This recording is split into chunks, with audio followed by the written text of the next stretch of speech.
convinced the whole world just wants to be Jewish. Everyone started wearing masks just before Purim. They started panic buying just before Pesach. And then everyone started counting days and weeks in quarantine and refraining from taking a haircut just before the Omer. Then in July, I leave my house and everyone's standing in line to buy new clothes and have their haircut just before the 3 weeks. The 3 weeks, of course, that very sad period when we're not allowed to have our haircut, buy new clothes or hold weddings. So basically, like the rest of 2020.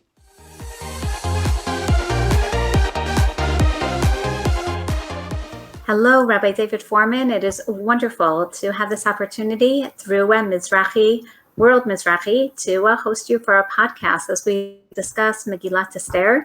A little bit of an introduction for someone who I feel doesn't really need an introduction, because Rabbi David Fohrman is the founder and CEO of Aleph, a nonprofit media company that produces high-quality Torah videos.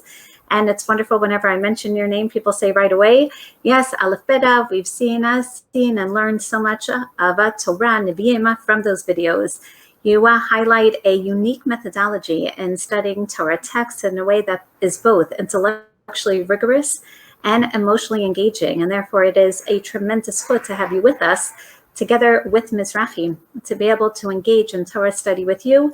One last note of Rabbi Fohrman: he lectures internationally on biblical themes. He's the resident scholar in Young Israel Woodmere. Even though I don't know if you can tell from his dress, he is currently in Palo Alto, California, enjoying a Corona sabbatical, again, in the beautiful weather. So wonderful to bring you not only to Eretz Yisrael, but worldwide, as we're going to engage in Megillah Esther and share some thoughts with all our listeners. So, welcome, David. How are you? Hey, nice to see you, Shani. And the weather is 64 degrees and sunny out here. I hear you've got snow in Alam Shvut. We're in the middle of a beautiful snowstorm after 70-degree weather in Eretz Yisrael. Yes. Wow. Okay, that sounds pretty cool. So yeah, it's a real thrill, Shani, to be able to get a chance to do some learning with you over here. And let's dive in whenever you're ready. Okay, I'm ready. Yeshuat Hashem Keharafayin. The snow came suddenly. We're going to get started with discussing some perhaps even hidden messages in Megillah Esther that we haven't seen until now. Okay, sounds good. So I thought what I'd do, we only have a relatively short time for people like you and me together. So we're gonna, we'll just kind of have an open-ended discussion and sort of see where it goes. But I thought I'd share with you something I noticed a while back that's led me down a few rabbit holes, and it's something which I'm in the middle of continuing to explore, and I'd love to get your feedback on. So let me share some of it with you, and feel free to jump in at any point and give me your thoughts. Okay. So the way this kind of starts is with something Chazal tell us. I kind of have this feeling often when I learn, Medrash or come across various different things Chazal tell us, that they're often telling us about the tip of an iceberg. They talk about something, and if all you do is you read Medrash or you read it, even cover to cover, you nod your head and you say, oh, that's nice. But if you actually stop and think about what they're saying, you sometimes realize they're not telling you the whole story. There's a little bit of a Hamaven Yavin there. There's a little bit of, you see it, and if you are curious enough to kind of poke around, you'll start to see the rest of that iceberg. For example, one of the examples I give of this is sometimes is that famous Chazal in Yehuda and Tamar, where Rashi quotes that Chazal where when Tamar the Hakerna, right? So at that moment, so Chazal say that the Hakerna, which Yehuda hears from Tamar, is an echo of the Hakerna that Yehuda himself said to his own father in the last story, right? So you read that Chazal and you read that Rashi, you say, oh, that's very profound, that's very nice. You think it's the end of the story, but it's not the end of the story. For example, even if you just think about that little bit and you say, gee, is there anything else? We could just do this for a minute, Shani, right over here. We just play this little game. think Yehuda and Tamar on the one hand, Genesis chapter 30, 38, right? 39, right? Right. Remember it. It's 38, right? Right, And 38, then, right after Mechilat right? Yosef. And then think about Genesis chapter 37, the whole story of Mechiras Yosef and Yehuda and the pit and all of that. And now think about, there's this intriguing link between the two stories that Chazal tell us about. Yehuda just happens to say, Hakerna, do you recognize this coat, to his own father, right? And that's what he says. And you'd think that's the end of it, but lo and behold, that very same phrase, Hakerna, Yehuda will then hear from Tamar in the very next story, the moment when he's about to kill her, right? She goes and she sends this evidence as to who the real father of her child is. And of course, the real father of her child is Yehuda. And Yehuda has the choice of whether to recognize it or not. And Vayaker Yehuda, and he does recognize it. And he says, wow, Sat Kamimeni, she's more righteous than I am. And this is the end of the story. There are these two children who are born, right? So that's one connection between the two stories. So now the question is there a rest of the iceberg? Thinking more broadly about chapter 37 and 38, Shani, is there anything else about chapter 38, the extended story of Yehuda and Tamar, that reminds you of chapter 37? There definitely is. Again, it's not only that there's a hakerna with a coat, with a garment, but that garment, the ketone pasim of Yosef, was dipped in the blood of Seir Izim, which is exactly what Yehuda had given Tamar as well as collateral. So there's definitely that connection.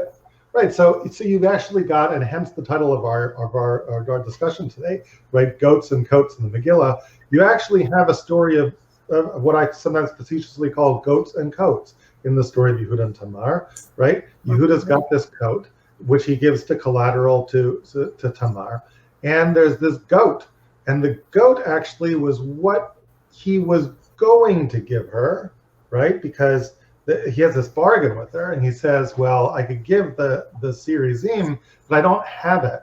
So she says, well, what about an Eravon, right? Can I take some collateral until you get around to giving me the coat?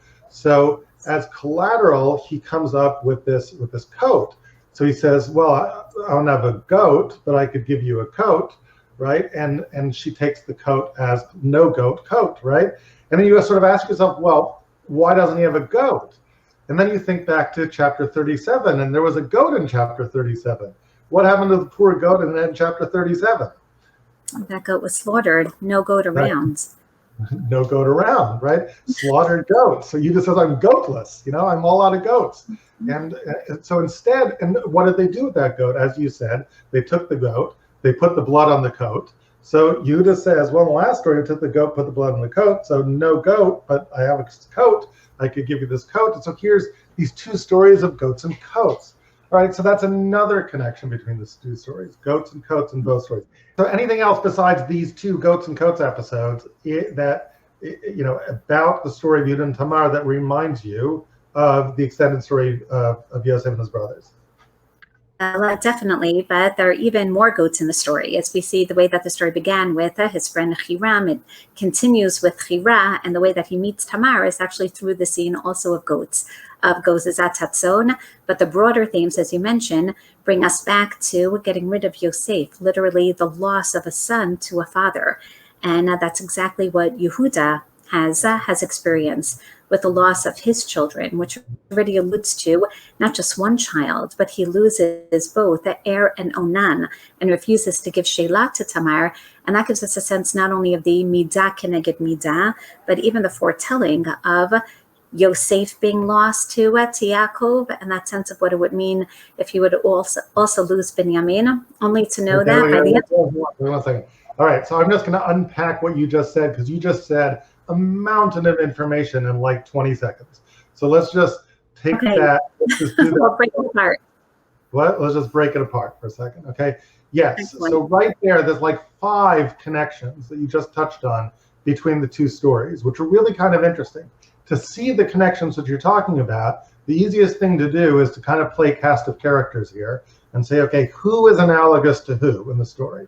So in the story, in story number 1, the story of Yosef, there was a father, right? And that father lost children. That's what you said.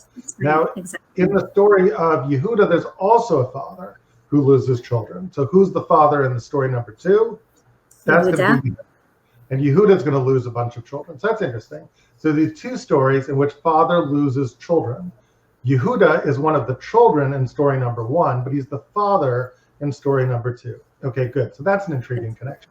But then you say, well, how granular does that connection get? And you began to allude to the fact that it's a very granular connection. In other words, it's not just this general idea of a father who loses children, but you have to ask how many children and even under what circumstances. So let's play how many children. How many children does Yaakov lose? Let's count them. Child number 1 he loses is? It's Yosef. Is Yosef, okay. Child number 2 that he loses is? To a certain degree, Yehuda. And well, eventually he's going to lose Binyamin. That's what his fear is. Eventually he's going to lose Binyamin, but before that he actually loses somebody else, right? And Yehuda, actually Yaakov even mentions the fact that he loses somebody else, right? Yosef einenu, the Shimon einenu. The Shimon einenu. Well, that's right. He loses Shimon. Right. Really, Shimon is imprisoned. Right, Shimon is imprisoned by Yosef, right? When they get to Mitzrayim, and when Yehuda comes back, there ain't no Shimon anymore. So Shimon gets lost. Then, as you correctly point out, there's a 3rd child that Yaakov fears will be lost, who's Binyamin, and he won't send him down. Now, there is something ironic, of course, about this, because Yaakov doesn't realize something, right? When Yaakov refuses to send down Binyamin, he doesn't realize that if he only would send down Binyamin, what would actually happen? He wouldn't end up losing Binyamin, as the story actually ends up playing out, right? And then he would be ironically unified with his other son Yosef. Exactly. Ironically, Yaakov is shooting himself in the foot by not sending down Binyamin, right? Because what he doesn't realize is the bad guy in Egypt is playing dress up. He ain't a bad guy in Egypt. He's actually his long lost child. He's the guy he wants. And that bad guy in Egypt will reveal who he really is, right? And not only will he get Binyamin back, but he's going to get the last 2 children, Shimon and even Yosef, back also. Like, he'll never even believe that. But so he's shooting himself in the foot by not sending Binyamin. Okay, so let's just review. We've got a father who has 3 children in jeopardy, right? Yosef. Right. Now, if you think about Yosef, what are the qualities of Yosef? Under what circumstances does he lose him? Yosef is his Bechor of Rachel, right? I mean, he's his oldest child of Rachel. And second of all, under what circumstance, why is Yosef lost, right? Sinat Achim, the sibling rivalry. The brothers think he's doing something bad. He brings back bad reports about his brothers, right? Dibatam ra'alavim, they can't stand it, right? Okay. So Yosef gets lost. Let's talk about Shimon. Why does he lose Shimon, of all people? It's strange, really, wouldn't you say, that he loses Shimon? I mean, why Shimon? Who's Shimon? Why lose Shimon? You would think if he's going to imprison the ringleader, Yosef, the ringleader of the plot would have been the oldest brother, might have been Reuven, except that right before he imprisons him, he hears Reuven speak, and Reuven speaking in Hebrew, and he understands it because he's not Egyptian, he's really a Hebrew, and they don't know that, but he gets it. And what did Reuven say that tipped off Yosef that I'm not going to imprison Reuven? Exactly. Reuven is the one to say, Chaval that you didn't listen to me. I was the one who said that this would happen. Ashemim anachnu. And he realizes that Reuven is absolved of any crime in this regard. Exactly. So if you're Yosef, you're not going to imprison Reuven. At that point, you realize, oh, it wasn't Reuven, right? Who's next in line? Shimon's next in line, right? So I imprison Shimon. And if I imprison Shimon, if I'm Yosef, what am I thinking about why I'm imprisoning Shimon? It's like, look, you were the second oldest here. You were the second in charge, and you should have stood up for your brother in peril, right? And you didn't. right? I'm gonna imprison you. And now he's about to lose Binyamin. Why? And if you think about the language with which he's about to lose it, he says, I don't want pen yikra'u ason. I don't want bad things to happen to him. And isn't it right? And so the story of goats and coats finally has a happy ending, right? Through what Yaakov learns in chapter 38. So there's this kind of deep, right? This deep symmetry, this deep connection really between the stories. So that's the kind of thing Chazal could do. Incidentally, right? That itself, I would argue, and as a point I make in The Queen You Thought You Knew, right? The story of Yehuda and Tamar sounds like it's a digression. Like, oh my gosh, here Fohrman and Shani, they're talking about this stuff. It doesn't even have anything to do with the Megillah. But the truth is, this too has to do with the Megillah, right? Because there's another story. The story of goats and coats actually comes back to us in the Megillah, where if you think about the story of Binyamin and Yehuda, the story of one child who makes himself an orev for another child, and it's Yehuda who makes himself an orev for Binyamin, so they can all come back. The legacy of Yehuda and Binyamin, right, really takes us all the way into the Megillah, right? And in the Megillah, you've got the Yehuda character, but the Yehuda character is now a people. There are the Yehudim, right? An entire nation named after Yehudim, and this is really the beginning of where the Jews are called Yehudim, really here in Daniel, right? And it's probably because with the loss of Malchus Yisrael, right, just before this in history, so really the remaining Jews are really people from Malchus Yehuda. That's who is exiled. That's who come into Persia, and hence they're known as the Yehudim. It's almost like a national designation more than a religious one. The remnants of Malchus Yehuda, and who, of course, is from Binyamin in the Megillah. So Mordechai, Ish Yemini, and Esther Bat Avichail. And if you think about our Ish Yehudi, isn't it interesting, the dramatic introduction that we all stand for, that Ish Yehudi gets? Ish Yehudi, there was a guy who looked like a card-carrying Yehudi, just a Yehudi like any other Yehudi on the street. But if you look through his lineage, you find out something dramatic and interesting about this Ish Yehudi. What do you find out about him? It's really from the descendants of Kish, Ish Yemini, Asher Hoglam Yerushalayim, Im Hagolah Asher Mata. He on one hand has a little bit of Yehuda. He's from the exiled lands of Yehuda, and as you mentioned, Yehudim are just mentioned for the first time, ironically, when we're in Galut, when we're the remnants of Nachalat Yehuda, and but he's really from the tribe of Binyamin. Yes, and therefore all is well as long as the interests of Yehuda and Binyamin converge. But if they would ever diverge, you have to ask yourself, what's this man going to do? And what's his cousin going to do? This girl who's the secret queen in the palace, who seems to be a secret Yehudi, but if you really look at her lineage, she's a Yemini too. She's from Binyamin too. So if the question is, could you, and there's this sort of dark night of the soul moment, this question about, if I fear for my life and I'm the queen, and I think to myself, we can't save everybody, right? But if I reveal to myself, to the king, who I am, I could save some of my friends, the stragglers from Binyamin, Mordechai, some of my pals, maybe Binyamin, or some meaningful remnant of Binyamin could survive the oncoming onslaught of the Holocaust. Right? But what does Mordechai, this Ish Yemini, tell her when she starts contemplating not going to the king? He says something so powerful. He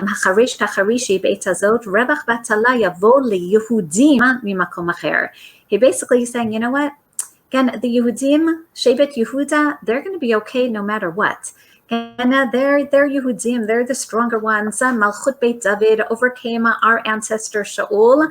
Va'at ubeit avich, the same words that we find now that you're mentioning it by the Yaakov story. Va'at ubeit avich tobedi. Again, you who think that you're going to save just your Beit Av, you're going to save just your family.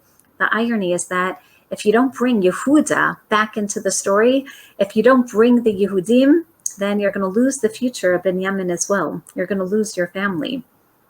Yep. And what did you mean there with Atu Beit Davich Tavedu reminding us of the Yaakov story? of the Beit Av, right? Over and over again. It's all about, again, Yosef turning to the brothers over and over again. And just as you mentioned, again, he's wondering, is Yehuda not only going to revisit the Yaakov story, is Yehuda, and I think that this is what you mentioned with regard to Chazal, it's not just about reminding us of the parallels, it's really creating not only Midah Keneged Midah, but a phenomenal pedagogic message of tshuva is Yehuda. Each time Yosef asks him, Ha'od avi chai, and meaning it's in your hands, Yehuda. And finally, Yehuda realizes it in the whole Vayigash Elav Yehuda. He realizes somehow my father's life really is dependent on me. I can bring everyone together. I can bring the Beit Av. I can reunify and really revive the entire family, the three sons and everyone else.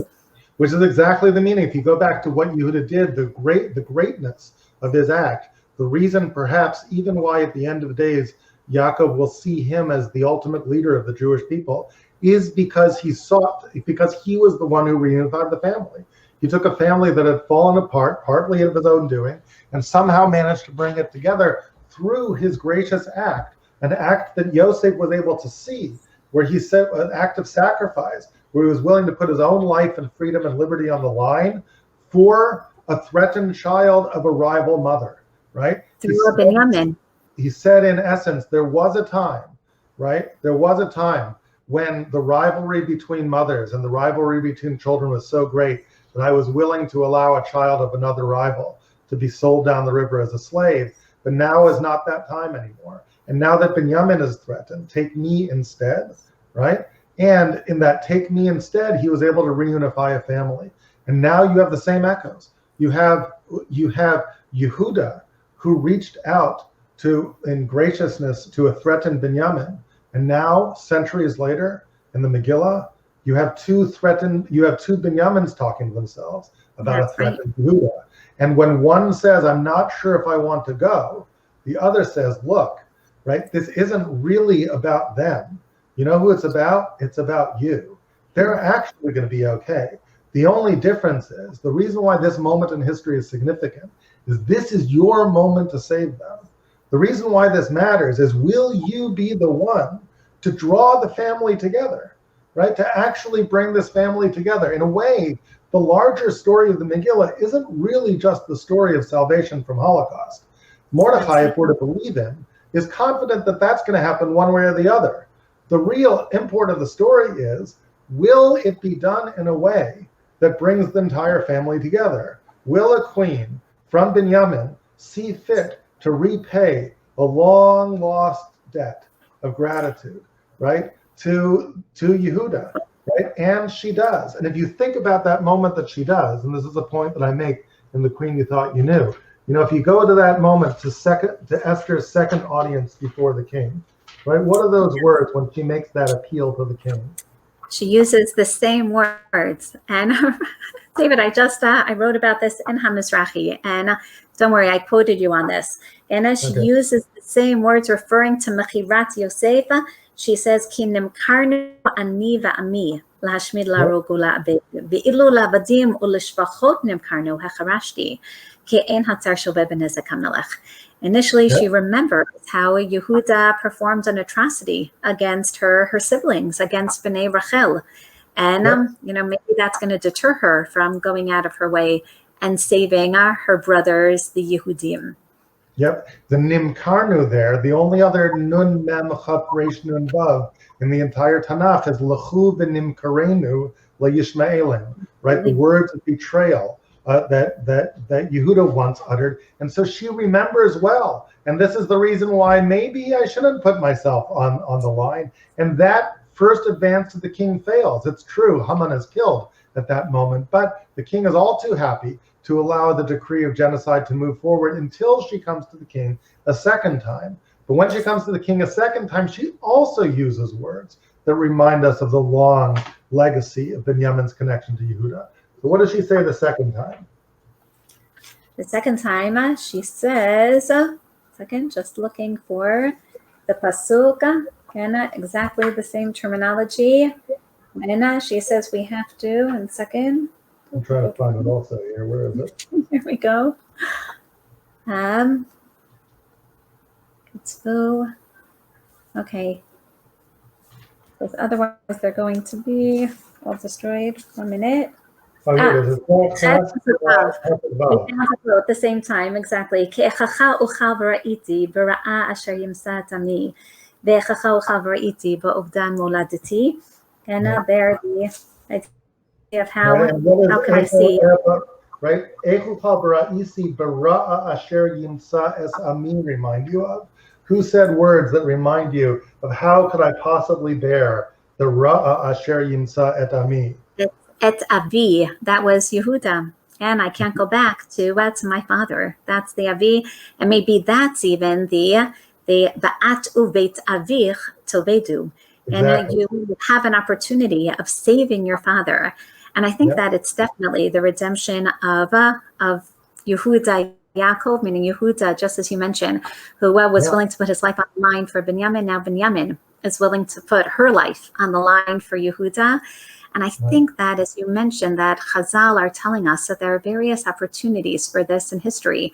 And Mordechai says, we've seen from history, the Yehudim are going to be fine. Mimakom acher, va'at uvet avich tovedi. And I always think about not only her and her father, but that's exactly it. The Shaul line, if you don't do this now, everyone's going to speak badly about Shaul, forever and ever. And notice that only when she's under Mordechai's care at the beginning of the Megillah, she called Esther bat Avichail, and then finally at the end, the very end, she redeems her father. She is called again Esther bat Avichail, and Shaul, who's first introduced to us as a Gibor Chayil, and she finally becomes Shaul's redeemer. She becomes, right? She's now Shaul's true child, the one who's able to not just kill Haman from Agag, and in that way finish the thing for which she lost power, for which the king lost power, but in a larger sense, unify the family, right, and stand up for the child, and in so doing, finish the job that Shaul really only began. Exactly. I always imagine a conversation between Mordechai and Esther at the end. They're writing the Megillah, they're about to send it out, the first edition, the second edition, and Esther probably says, Mordechai, I think we should call this Megillat Mordechai. It has a nice ring to it. And Mordechai turns and he says, no, do you remember what I told you? I told you that if you were silent, then then you would be cast off from the scene. You would never be heard from again. He said, but you did. You stood up and basically you saved not just Binyamin, you saved Yehuda. We're calling this Megillat Esther because your name now will never be forgotten. You're the one who finally got us together for eternity. Right. And by the way, interesting when she talks about Atu bechabich tovedu, right? It's interesting when Esther makes the decision to go, she says, Kasher avadati, which is I'm willing to be lost, right? It doesn't really matter about me.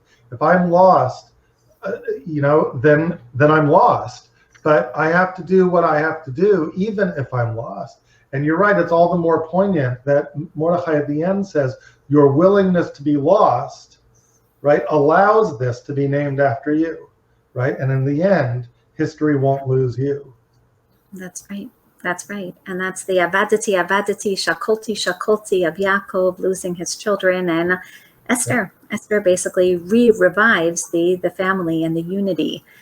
And maybe that's why Chazal tell us that even during the time of, the third Beit HaMikdash, all the Sifrei Nevi'im and Ketuvim are going to be void, except for Megillat Esther, because that's really the lasting legacy of Yecheskel, brings finally Binyamin and Yehuda together.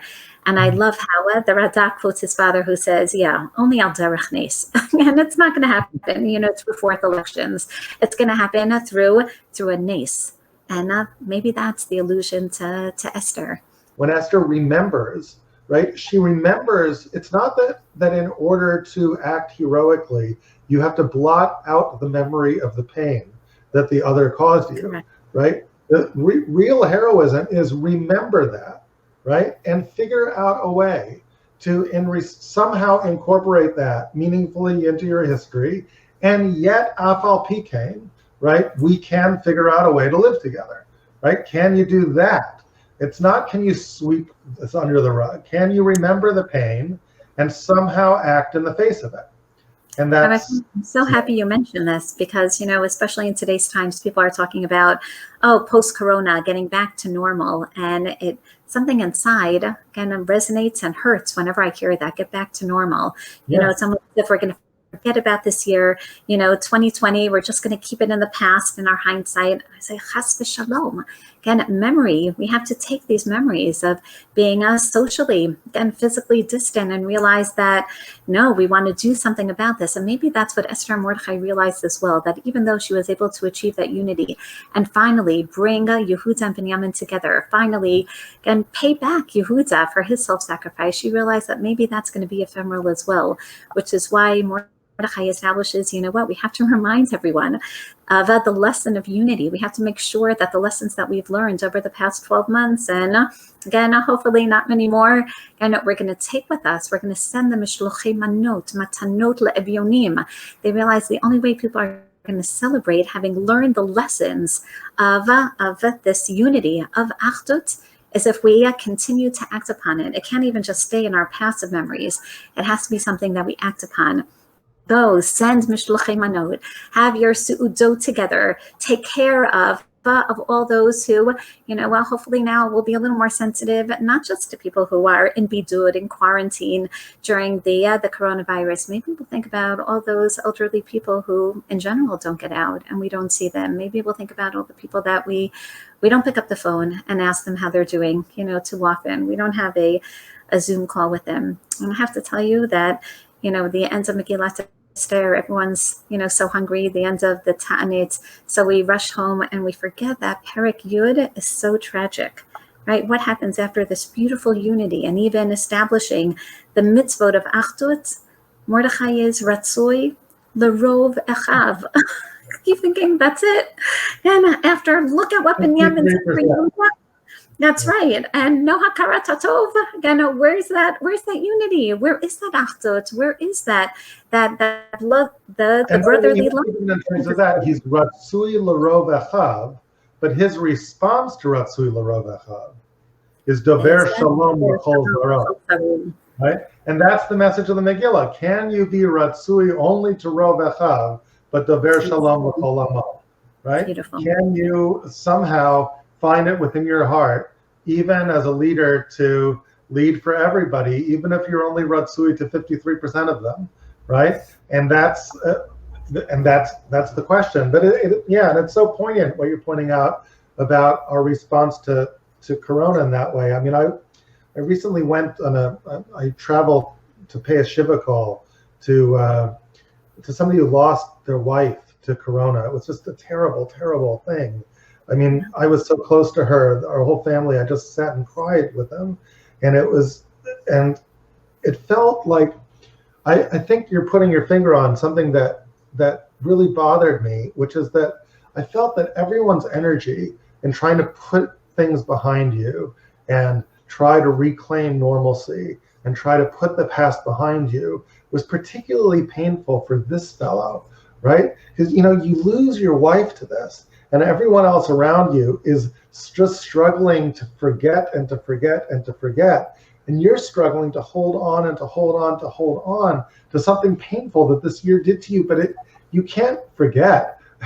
How can you forget? And somehow I think you're right. It requires us not to forget and be happy, but to integrate pain and be happy. And it's the only way forward at all. I think as we go out of Corona too, it's the pain, whether that pain is in joblessness, whether that pain is in people who are lost, whether that pain is just in having to endure the months of solitude. There's somehow taking that and going forward, afal pikein, with all of that into something sweet that you can blend with the bitter. And connoisseurs of chocolate will always say it ain't about Hershey's chocolate, milk chocolate ain't the good stuff. The good stuff is the 88% cocoa with barely any sugar in it. It's the bittersweet stuff that's the good stuff, and that's the way life is. That's right, and that's the poignant memories. And that brings us back, I think, to the messages of Chazal, that the stories of Torah, Nevi'im, Ketuvim, albeit 800 years apart, they're they're not just stories that resonate from the past. They're stories that show us that we live with these memories, and they resound in our hearts and our minds, and they're meant to propel us to do something different.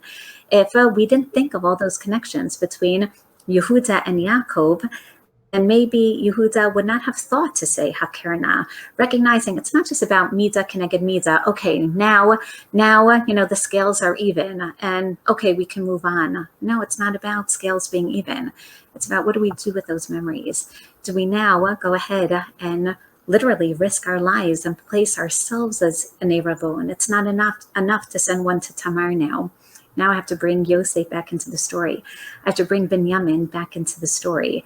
And the beauty of Megillah Esther then is that memory that we've seen Yehuda has of Mechirat Yosef, and those are the stories that are juxtaposed. Even if you fast forward literally again 1,000 years, again you'll still find that memory is in our consciousness. And Esther remembers the memory, as you said, the bitter memories, that bitter chocolate, but she's able to turn it into something so sweet.